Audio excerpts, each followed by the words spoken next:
This is a London good delivery bar. 400 troy ounces of gold, refined to 99.5% purity minimum, stamped with an assayer's mark recognized by every central bank and bullion dealer on Earth. It weighs approximately 27.4 pounds. At today's spot price, $2,680 per ounce, this single bar is worth $1,072,000. But this morning, at 4:47 a.m. London time, a bar exactly like this one sold for $1,280,000. Not at a premium dealer, not in a private transaction with unusual terms. On the London bullion market, the deepest, most liquid gold market in the world, where institutional trades set the global benchmark price. $1,280,000. That's $3,200 per ounce. A 19.4% premium over the spot price that every financial website shows you right now. The buyer was a European commercial bank. The seller was the LBMA's emergency allocation pool.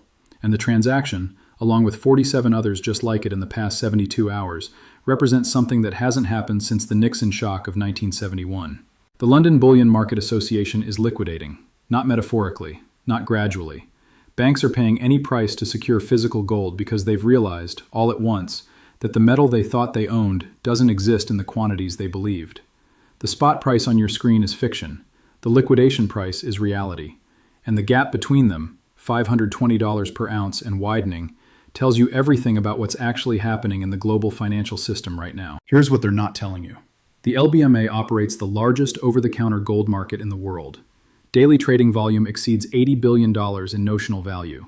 The market clears approximately 600 million ounces of gold per day, 6 times annual global mine production, traded every single day. This volume is possible because most LBMA trading doesn't involve physical gold movement. It involves unallocated accounts, ledger entries representing claims on gold that sits in member vaults. When Bank A sells 10,000 ounces to Bank B, no metal moves. A database entry changes. Bank A's balance decreases. Bank B's balance increases. The gold, if it exists at all, remains exactly where it was. This system works perfectly as long as nobody asks for the actual metal. It works perfectly as long as the claims circulating as gold never converge on the finite supply of bars in physical vaults. It works perfectly as long as confidence remains intact. On January 27, 2026, confidence fractured. At 2:15 p.m. London time, BNP Paribas submitted a delivery notice to the LBMA for 127 metric tons of gold, approximately 4.08 million ounces, representing positions held on behalf of undisclosed institutional clients. The notice invoked Section 7.4 of the LBMA's Good Delivery Rules, the right to convert unallocated positions to allocated physical metal within 5 business days. 127 tons.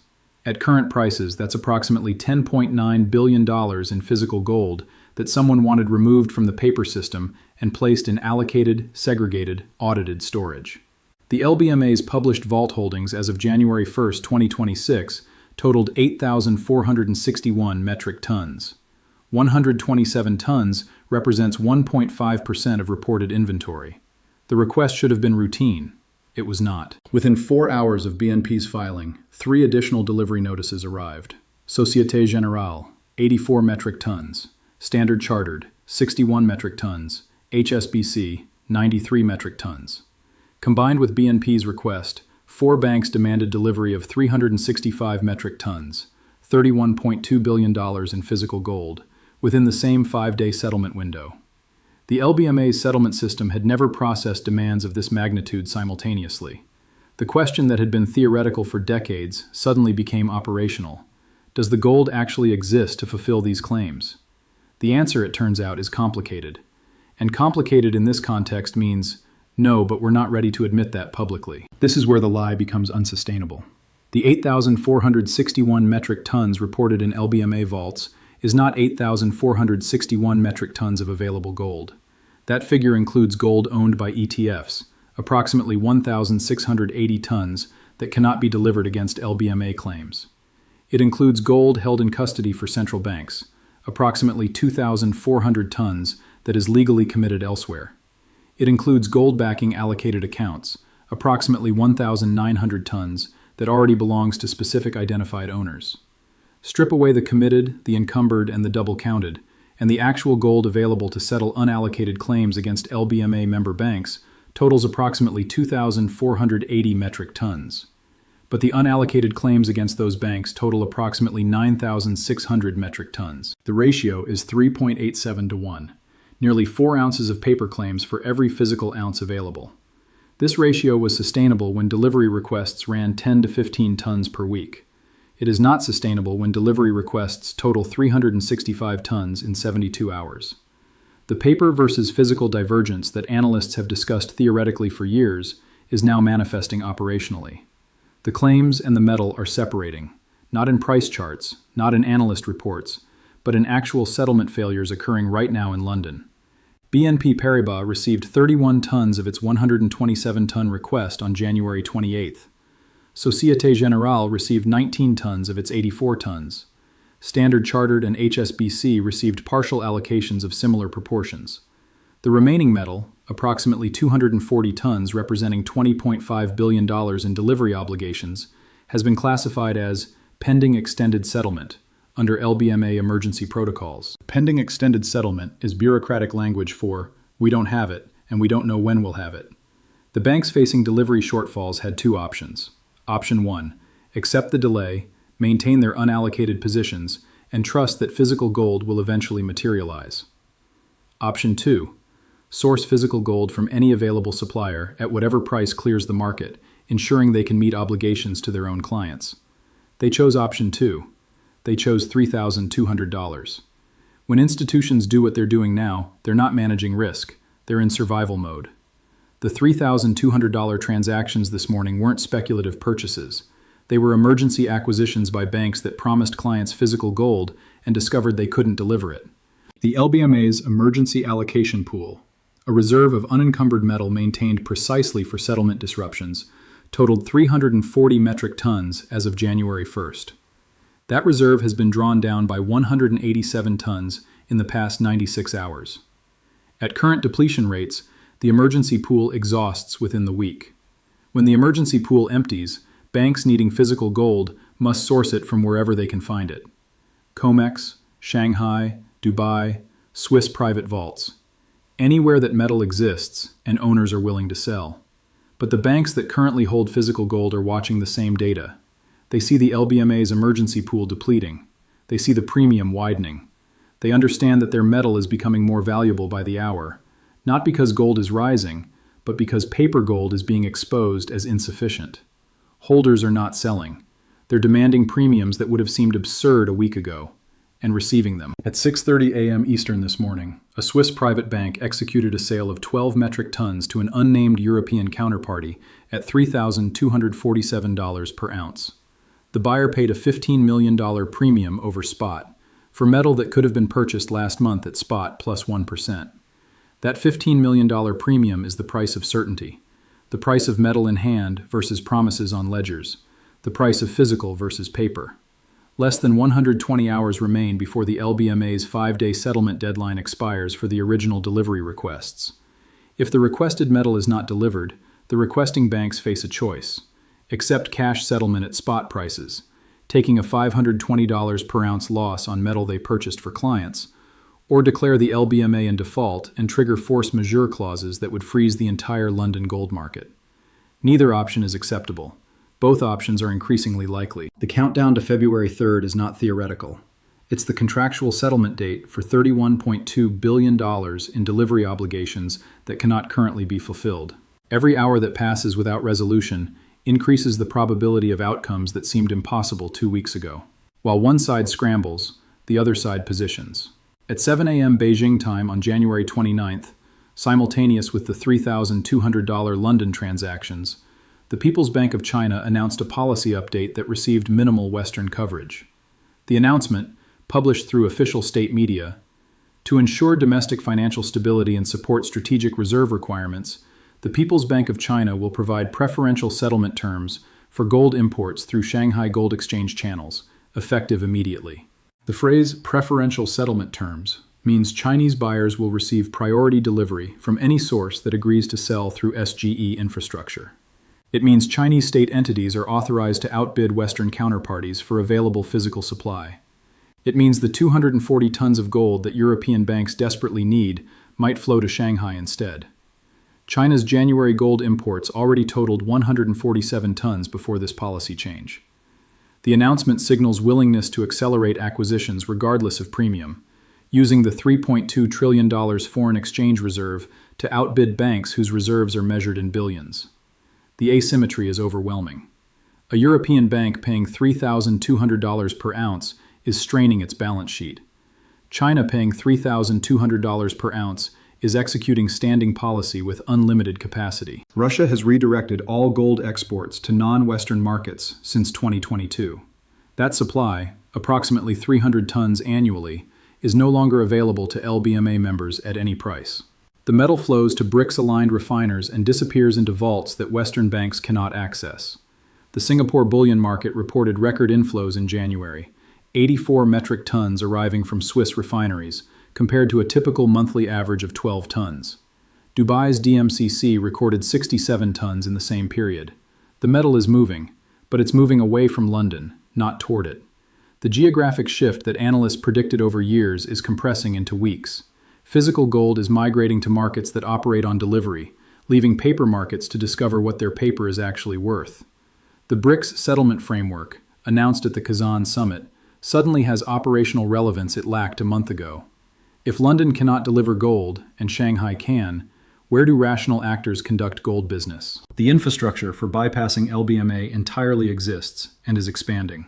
Every failed settlement in London validates the decision to build alternatives. This is what a system looks like when it runs out of time. The LBMA has operated since 1919.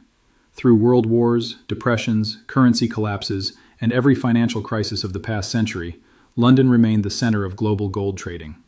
That centrality rested on a single assumption. When you buy gold in London, you can get gold in London. The assumption is failing in real time. The failure is not due to fraud, though investigations will likely follow. It's not due to conspiracy, though lawyers are already drafting complaints. The failure is structural, the inevitable consequence of a system that allowed paper claims to multiply far beyond physical supply, sustained by confidence that no one would ever call the bluff. 4 banks called the bluff simultaneously.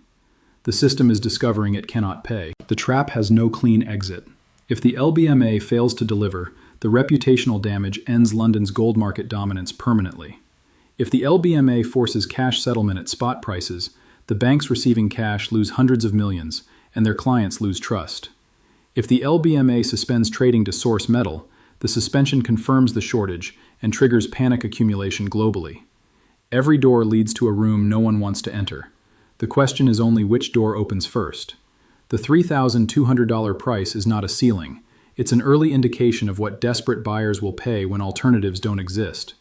As the settlement deadline approaches, as the emergency pool depletes, as holders recognize their leverage, premiums will reflect pure scarcity, unconstrained by historical norms. In 1980, during the last great precious metals panic, premiums for physical gold reached 35% over paper prices.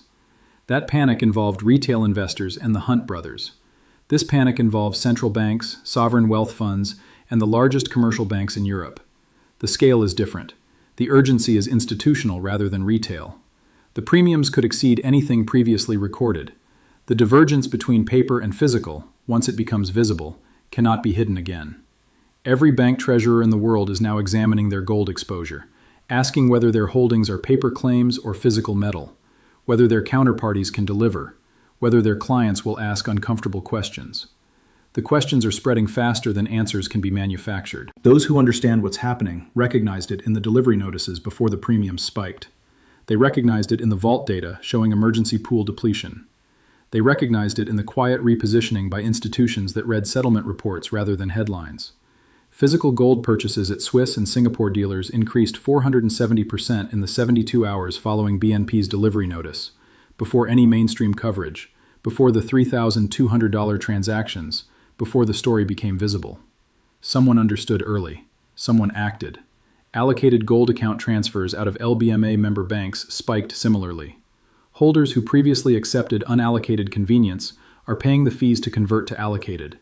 Segregated bars with serial numbers, stored in vaults outside the LBMA settlement system, immune to the claims competition now underway. The migration from paper to physical, from unallocated to allocated, from London to alternative markets, is not projection. It's occurring in data that updates hourly. The question is not whether gold markets restructure around physical scarcity. That restructuring has begun.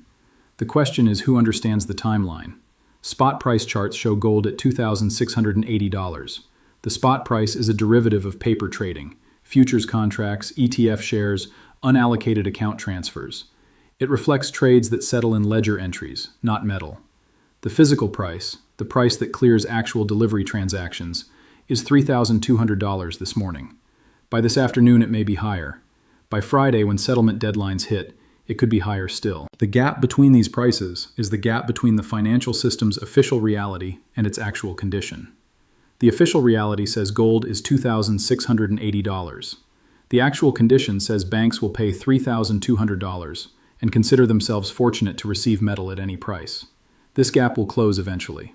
Either physical prices fall back toward paper, which requires massive physical supply that doesn't exist, or paper prices rise toward physical, which requires acknowledging that spot prices have been fictional constructs untethered from delivery capability. The more likely resolution is the second. Paper rises to meet physical. Spot prices adjust to reflect actual settlement costs.